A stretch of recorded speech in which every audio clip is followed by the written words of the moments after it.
You've been everybody else's first project, but when are you gonna start being your own? I'm Nesha D, and this is I Am My First Project, where we have real and uncomfortable conversations about why you're constantly staying stuck. As a resilience coach, I'm here to show you that most people prefer to be stuck in familiar bondage than unstuck in unfamiliar growth. And if that triggers you, keep watching. So if you're tired of staying stuck, I have a 4-week program that's opening up in January 2026. You get to work with me and we get to build the life that you want to build. Click the link below and let's get to getting unstuck.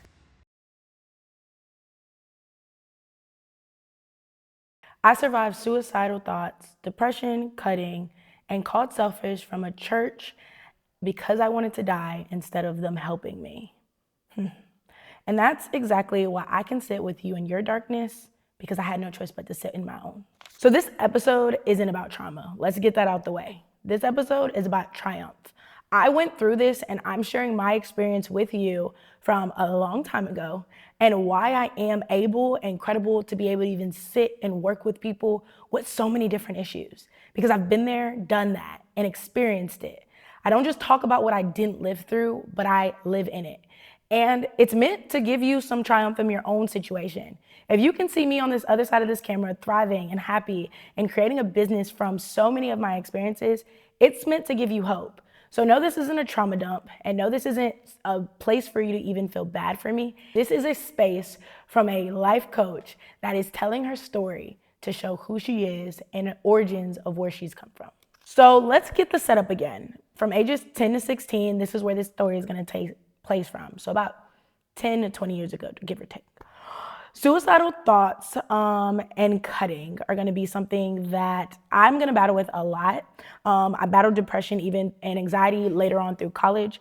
And then I'm also going to see the church is going to make it really worse for me. A lot of people don't talk about the mental health that the church gives. And the mental health that I experienced in the church was insane and so intense. The church actually broke me down in so many ways, unfortunately. And we're going to unpack that a little bit today.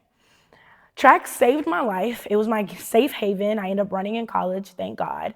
The Army is going to also be a key role in that, because I end up going into the Army Reserves.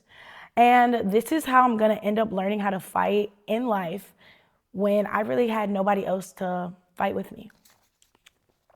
So the perfect storm, let's go back to my childhood. So my dad, age 10, remember from episode, I think 3 and 4 or 4 and 5, kind of been talking about the origin of my story. My dad gets sick. So he's having his first or second triple bypass surgery at the time. I'm young, I can't go in the hospital, and that is detrimental.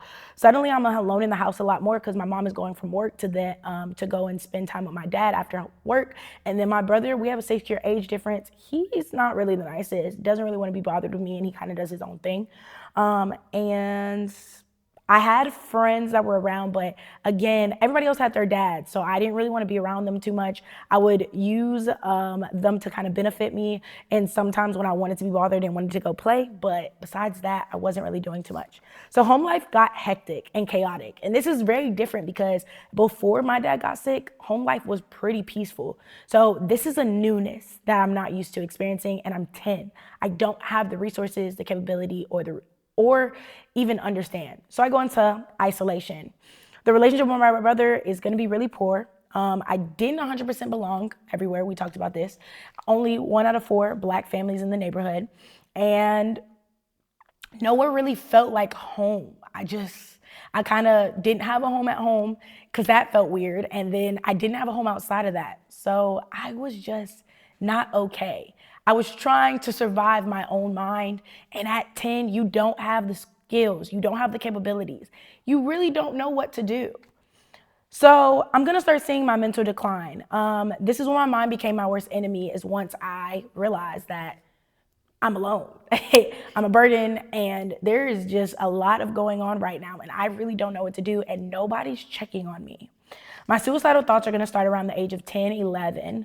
I'm going to eventually switch over to cutting later on. And then by 10, though, I was pretty convinced that I wanted to die. When you're 10 and the world is telling you that you would be better off dead than alive, that's really deep and heavy. And this is why I always have a soft spot for kids and children and the youth. I'm gonna always advocate mothers, fathers, whoever watches the podcast, check on the littles, check on the children. Like, they go through so much and nobody understands. You've been on this planet for however long you have, and you're still trying to figure it out. So to be 10 or 5 or 6 or 8, and you might not think we understand what's going on, but we're wrapping our head around whatever reality we're convincing ourselves at the time, and we are feeling it. We're drowning. You don't have the language to explain it at the time. You just know you're hurt, and you don't really even know why. So you're trying to find a reason to cope. So for me, death made sense. And nobody's checking on you. So remember that. Check on the people. If nobody's checking on you, make sure you're checking on 2 to 3 people and pay it forward so that other people can check on you. Checking on your loved ones is so important, and I think it needs to be a value on everybody's list of things to do. So where in your life can you go check on other people besides just worrying about the immediate people that you see every day? Or it could even be the people that live in the same house as you. Are you having family dinners? Are you interacting? Are you spending time with your kids outside of yelling at them to do their chores or their work? What effort are you putting in to build the relationship? Because outside of mom and dad in the title, do you even have a relationship with the people that you say you love? Food for thought. So the church is going to make it worse. We've done talked about this church quite a few times. These 2 pastors. This is going to be my first cult church experience. I think I went here from like 10 to 12, 10 to 13. And then I'm going to go to another cult church experience at like 14, 15. So this is the first cult experience. This is the one that basically shamed me for being suicidal, said it was selfish. And yeah, called me out for being selfish, called me out in front of other people and his children, of course. Said my parents already had a lot going on, and why would I make it worse? He told me that I would go to hell if I killed myself. So if you've ever experienced a pastor or a leader or anybody that shames you for your mental health, run. And I was seeking help, and I was getting condemnation instead. And condemnation is not what a believer and a church leader is supposed to be offering you. So what that ended up making me do is it made me hide more. It made me be more secretive. It made me be more sneaky. It really just made me get better at dealing and coping with my anger, better in coping with the depression and the anxiety and the frustration and the suicidal attempts. I just got more creative. It made me feel like my pain was a burden and that I couldn't express it to anybody. And it made me feel like I was going to hell for feeling this way. So then my relationship with God even got estranged, because now I'm like, this God that made me, I clearly am disrespecting him, and he doesn't love me anymore because now I'm suicidal and he doesn't love people that are suicidal. And that wasn't true. God had me even more then than I could ever imagine, because I'm still standing here today. Even though I had a plan for me, God's plan was so much bigger. And even though I had spiritual leaders that tainted my vision and perverted how I seen God, I'm very grateful that God followed me along the way to allow me to learn who he was for myself. So where can you learn God for yourself? What are some lies or some things that probably weren't 100% taught because you went to a bad church or a bad leader or got unsound, unwise doctrine? I tell people all the time, sometimes the God that other people believe in is not the God that I subscribe to. I know a lot of people love to claim that they're a Christian and a follower of God and Christ and all that stuff because it sounds good on paper. But when I check the fruit of their spirit and I check what type of person they are, you always broke. You always miserable. You always sick. I don't know what God you serve, but I just can't, because he says there's a season and a time and place for so many things. So sometimes you might just want to check the fruit of the spirit of people around you, because you will know them by their spirit. And everybody that say they're a Christian, sometimes people like to wear designer that ain't always with the right label. Sometimes it's really cheap, and sometimes it's a fraud or a duplicate, but you can pick that one up. I also want to let you know that any spiritual leader that shames you for your mental health is not a sheep or a shepherd coming after their sheep, but a wolf. And you might need to find a new church home. You might need to find a new church counseling, new church anything, and that's okay. Every leader you don't have to be attached to, because sometimes you're not being led to the light, but led to the darkness. I also want to let you know that suicide or wanting to die is not a selfish thing. You are actually experiencing something. You're trying to understand what's going on, and you don't have the resources and the tools to be able to get through it. So just know that that doesn't make you a selfish person, because I wish 10-year-old me knew that. So to anyone who is in a church that makes them feel bad for their mental health, the system's not, you're not broken. Like, you are not a broken person. You're just a person that needs help. And it's okay to ask for help. It's okay to get help. It's okay to search for help. Like, nothing is wrong with that, and you're not a burden. You're not a broken person. You're someone that is trying to figure out how to make the weight of what you feel and the pain of what you feel like it's worth living and waking up every day more than not being here. And that is what you're looking for. It's not always looking for an exit ticket. It just feels like sometimes the exit ticket seems like if I wasn't on this planet, I wouldn't feel the pain that I feel. And I want to let you know that your pain is valid, your pain is seen, your pain is heard, and there's help for you. So always keep searching for help. So what's going to be my saving grace at a young age is going to be track and outside, anything really outside. And to this day, outside or nature, beauty is 100% a value of mine. It has not left. I can be outside all day, every day. Anything to do with outside makes me happy. And as a child, that was very much the thing. So it gave me a coach who actually cared about me. It gave me community and people that saw me for me and saw my talents. It gave me something that I was really good at because I was pretty fast for a kid. And it gave me status and belonging. I fit. It was somewhere that made me feel like I belonged. It was my new home, my new safe space, my new haven. So why this is going to work is because it gave me a physical release for the mental pain that I was feeling. It kept me in something. I'm going to always advocate when you feel some type of way, sometimes you just got to move your body, dance, move around, go exercise. It really does unlock so many things inside of you, like dopamine, serotonin, like so many of those nerve agents that you need, or hormones, happy hormones, as they call them, are going to be released. So be okay with moving your body. It was proof that I was strong, a place where I fit, adults who checked on me and actually cared about me and I was being seen, and then purpose outside of survival. It was my safe haven, and I'm so grateful for it. So we're going to see the gradual shift. It wasn't just going to be one moment for me. This is also going to be a progression because life at home is still going crazy. My dad ends up having at least 3 more heart surgeries while my parents were together. So back to back to back. And there was going to be moments that my dad would barely be able to get up the stairs, or just certain things that the strongest man, my dad is 6'5", 270 something pounds. I'm probably not even 5 foot yet, and I'm young. And I think my dad is like a superhero giant. And I'm watching this man be fragile for once. Very, very, very humbling, but you don't even know how to describe it because he's like, I'm fine, I'm fine, I'm fine. Whole time he wasn't fine, and he ends up going to the hospital that night. So now you are even more upset because you're like, I could have said something to mommy earlier, but you don't say anything to anybody because daddy says he's fine, and you believe him. So over time, it's going to be gradual moments and gradual shifts. From ages 10 to 16, I'm going to be in this weird headspace of like going from suicidal to depression to anxiety to just cutting, to where I value my life. And sometimes suicidal thoughts come here and there, but they're not as bad. They don't torment me as much. But as I get older, and my parents split and I live with my dad and I live with my mom, I'm going to see just a progression of my mental health kind of deteriorate. And my dad gets better at one point in time. So a lot of stuff evens out. Track is getting good. So those are kind of the things that are going on during this time frame. So eventually, somewhere along the line, I'm going to believe that life is worth living. And so I'm going to start living it.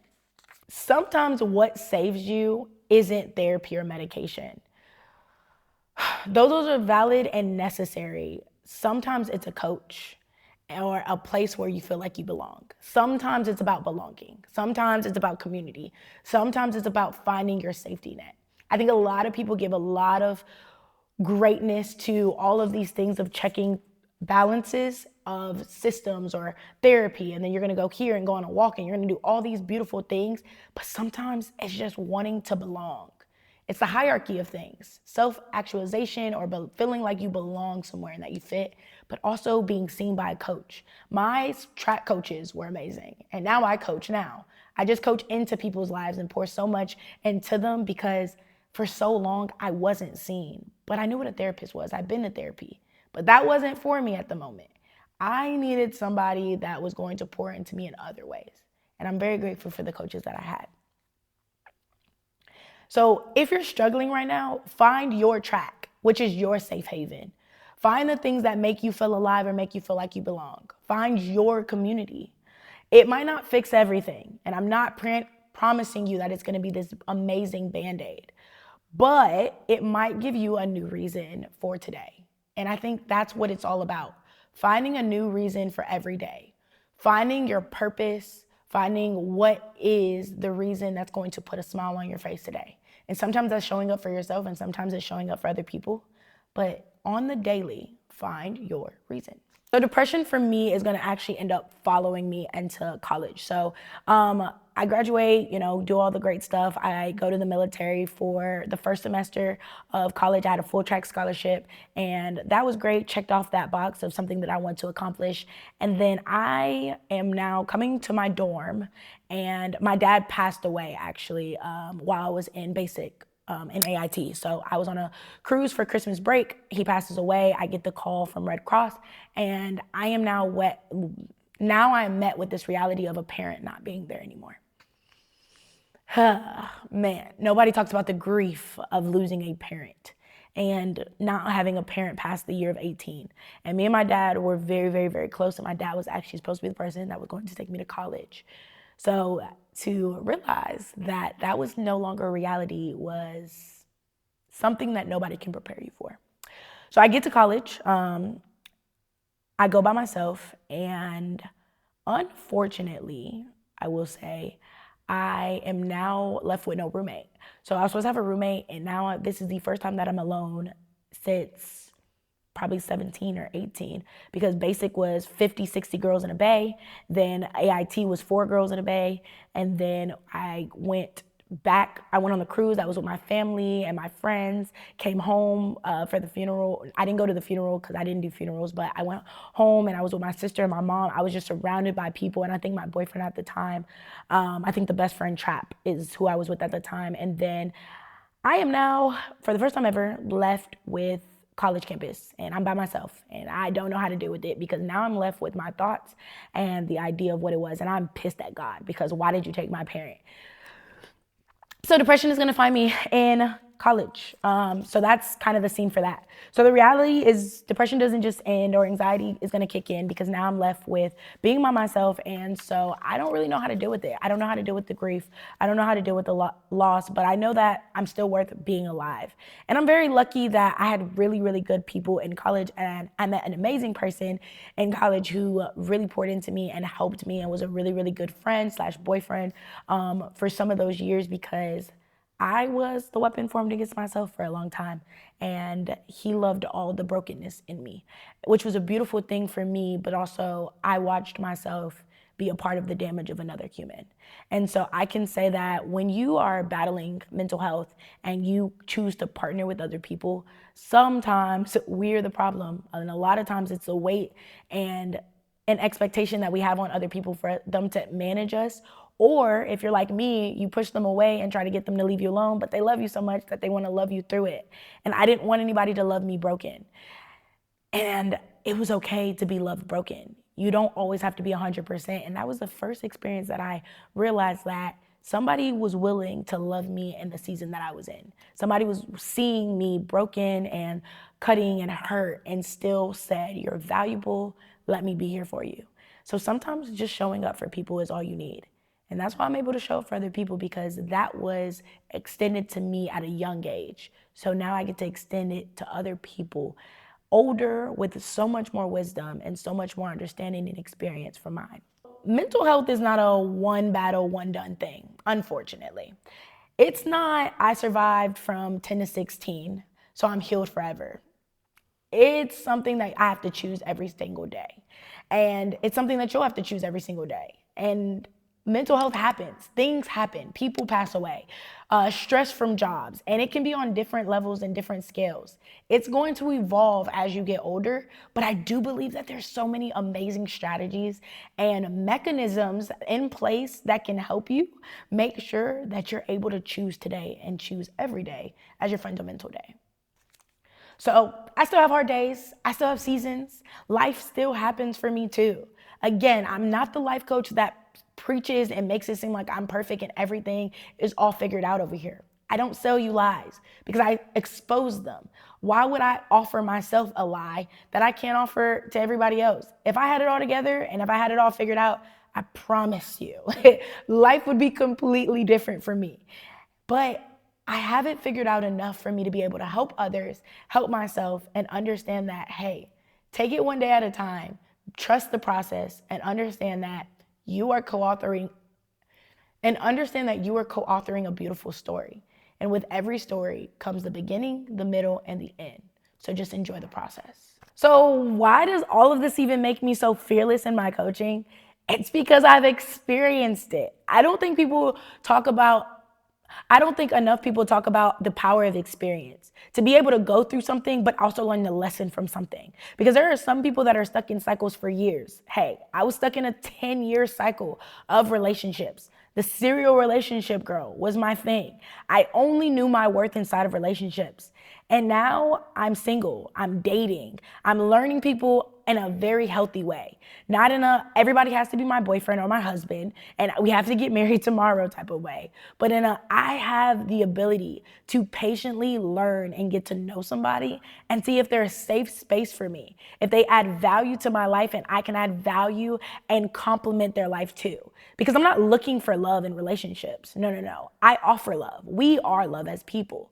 What I offer in relationships is a person that is able to meet another A+ student, because I talk about it in my last episode, so I hope you watched it. I'm offering another A+ student the opportunity to tag team with another A+ student and build legacy, build a foundation, learn lessons together, experience life together, travel, laugh, but also complement each other's lives. Because my life isn't supposed to be a competition to theirs or theirs a competition to mine. But we both have our own individual things and we come together and get to create something beautiful when we're meant to be together. And that's the healthy origin of what a relationship is supposed to be. So here's what most coaches can't offer you. That I've been in the dark place. I've been there not just once, not but twice, but multiple times. I've lived it. And this whole entire season, one of my podcasts shows what I've lived, what I've went through, what I've endured, but it also shows the mistakes along the way. I didn't try to sell like, oh, I got it right the first time, the second time, the third time. It took me 10 years of learning a lesson for me to be able to say, all right, now, what do we need to do to break this cycle? And it took the last breakup from Steve, the good one, to actually break me out of that cycle completely. It wasn't even the divorce that did it. And you would think that a marriage would have been the breaking cycle for me. I don't offer you a fairy tale story. I offer you credibility and who I am because I said, hey, I've been there, done that, and I've done it this way, and this way, and this way. So let me give you this way because I've already done the work for you in so many ways. My story isn't, again, meant to be a sympathy story or a vent session, but to give power and give triumph in everything that's going.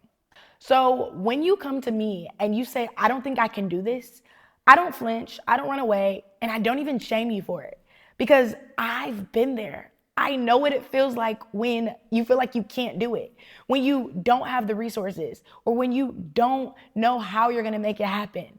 But I also know the power of my coaching.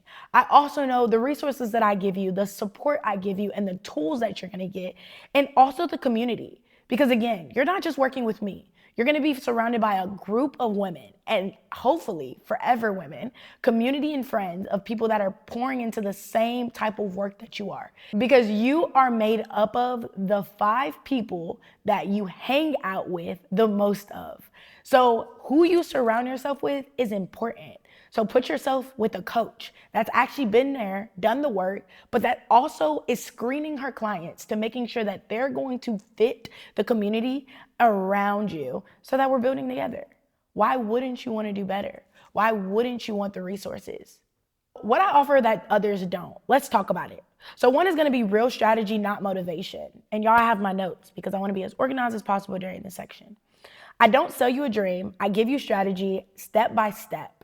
Because motivation fades, but strategy works. I'm gonna give you the works. 2 is gonna be passion and testimony. Y'all, I have all the energy over here. I've literally been pouring so much energy into these episodes, curating them and my passion, and even on my content. If you follow me on Instagram or TikTok, you see me post content all the day, but you also see me live in real life, real time. And I'm always showing up for people because that's how I show up for my clients. That's how I show up for myself. I wouldn't give y'all anything that I wouldn't give myself.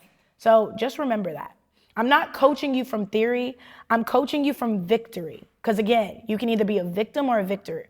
And I don't work with victims. That's why I do applications. I work with victorious women who just don't know the power in their story yet. I don't vent about the past. I don't even allow you to vent about your past. We can talk about it, we can pull it up, but it's not gonna be the foundation. I smiled through it because I won. I'm always happy in these podcasts, not because I'm not talking about real stuff or things that aren't deep, but because I'm here to pull you into something and let you know that this isn't a vent session or me coming out of empty or dark space. This is me telling about my victories. And I'm always gonna be happy and clap for myself really loud because I did that. I'm resilient and I'm an overcomer.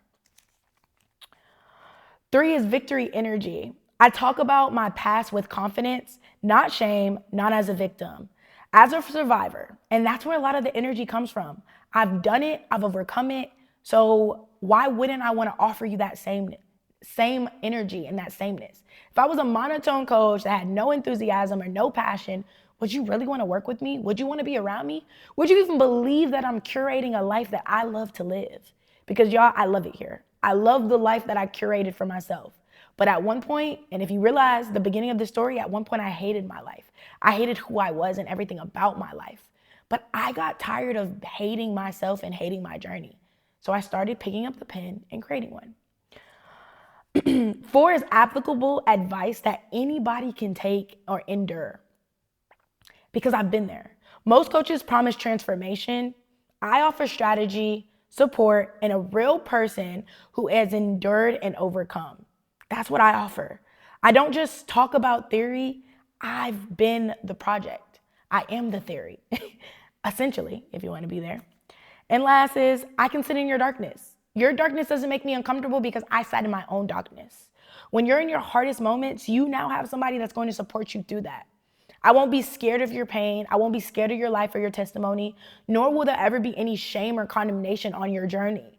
I've literally talked about my divorce, losing a parent, a poly situation, being in a 16-year age gap, and the fact that I've never not been single on camera.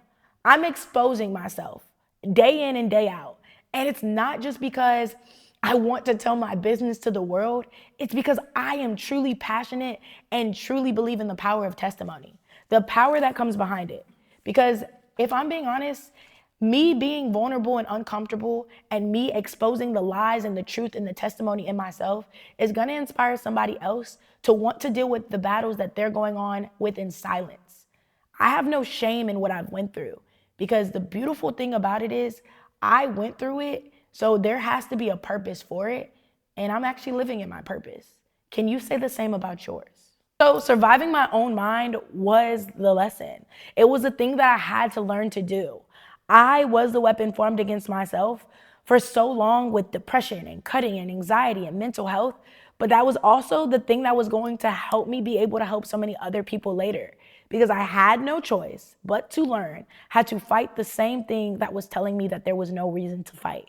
There was no reason to continue being here.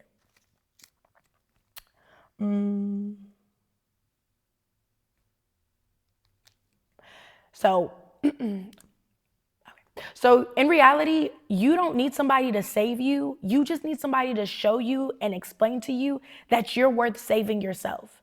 I don't save my clients. I just put you in the right rooms with the right attitudes and the right strategies to help you understand that you're worth saving and you can be saved. But I don't come in with the cape. That's not my job. I'm not your Prince Charming. I'm just the person that says, hey, there's a better way. Grab my hand and let's do this together. So that's what I do. I don't rescue you. You actually do the rescuing So that's what I do. I don't rescue you. You actually rescue yourself. I'm just a part of the journey with you. I get to introduce you to strategies and theologies and theories and all of this experience and say, hey, here's the method. Here's the tools. Here's the community. And here's the power, the energy, the enthusiasm to support that. Because in reality, we all have the power, or let me reframe that. You have the key to a prison that you're holding yourself in, and it's up here. You are your own prisoner. So raise your ceiling or unlock the door and step out of the prison. So why should you trust me as a life coach? Why should you want to work with me? I'm glad you asked. I'm not standing on the stage, or I'm not sitting in this chair essentially to just tell my business or to vent. Again, this isn't the podcast not only you needed, but I needed too. This is me painting a vision, and this is me painting credibility for what type of work I do and who I am as a person. And the reason that I'm gonna say trust me is because I've lived it, and I'm not ashamed to be honest about what I've lived. How can I talk about you're your first liar if I haven't been my first liar first? How can I talk about exposing your truths if I didn't have those hard conversations with me? And how can I talk about all the things that I say that I help women through if you didn't know anything about what I've went through? Because a lot of times we don't feel like people know what we went through or our struggle. They just don't get us. They just don't understand. You've never been, you don't know him like I do. You don't know her, but I have. I've done the mother wounds. I've done the grief of a child. I've done the marriages and the divorces and all of these things that just seem so terrible. And I've also done the Christian, beautiful religion thing where it can also be the thing that grooms you and spiritually abuses you. Been there, done that. So the credibility is in my story. It's not meant to be the thing that makes you be like, oh, she's been through so much, all this. No, don't ever feel bad for my story, because my story has so much triumph and victory in it. My story is my credibility. My story is my business plan and my ministry, because I took a mess and turned it into a message. So I'm standing here because I fought the battle. No, I'm standing here because I fought for the life that I wanted. I chose to stay, and I battled through it all. And if I can do that, do you not think that I can offer you that too? Do you not believe that you would want to work with somebody who's done the hard work and endured it and stayed the course? Because I'm not telling you that it's going to be the easiest journey in the world. I hope that's not what you got from any of my stories. It's going to require work.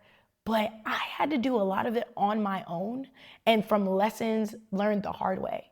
But maybe if you decide that you want to grab on with me and work with me, we can do it a little bit easier. We don't have to choose all the hard paths. We get to choose simple paths and find a direction that works for you, because I'm the coach that meets you where you're at. So I have beautiful questions for y'all as always, because I love to leave y'all with food of thoughts, and my questions are always meant to make you uncomfortable, because that's the best way to leave y'all. So let's get into these questions. What's the battle that you're fighting in your mind right now that nobody else knows you're fighting?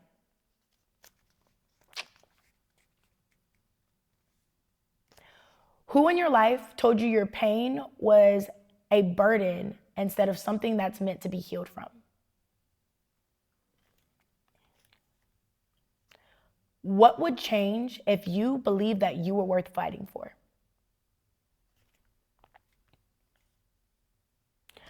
Are you waiting for someone to come save you from your life that you've created and chose? Or are you ready to tell yourself that you're worth being saved for?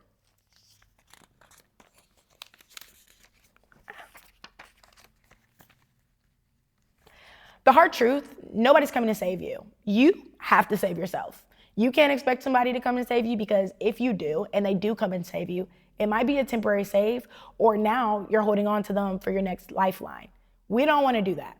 Not your parents, not your partners, not your pastor, not even me, because I offer coaching, but I don't offer your savior. I'm not your savior complex. That's Jesus's job. But here's the good news. You don't need saving. You need strategy. You need support, and you need someone who's been where you've been. So.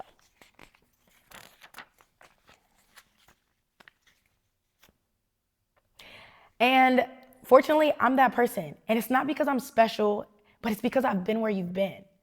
This is why I want to work with you. This is why I life coach women, because I've experienced it, I've lived it, and I've been through it. So I talked about a lot of heavy-hitted topics, but especially with the mental health. So as always, if you are ever experiencing any type of suicidal thoughts, depression, please, please, please reach out to the Lifeline. It's 988 for any type of things. I want to put that disclaimer out there because there's also an anonymous on the website if you go to crisis text line, and you can text them and talk to them, and you don't even have to give your voice or your name, but reach out for help because help is not a bad thing and you're not a burden. You're not alone, and your life is worth fighting for.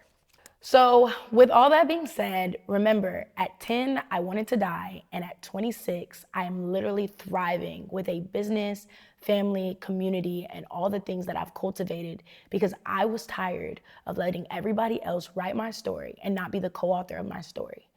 I chose that my life was worth living and waking up to live another day, to be seen, and felt like I was worth fighting. I chose to save myself. So I hope today that you find a reason to save yourself too. As always, thank you for watching. I am my first project. See you next time.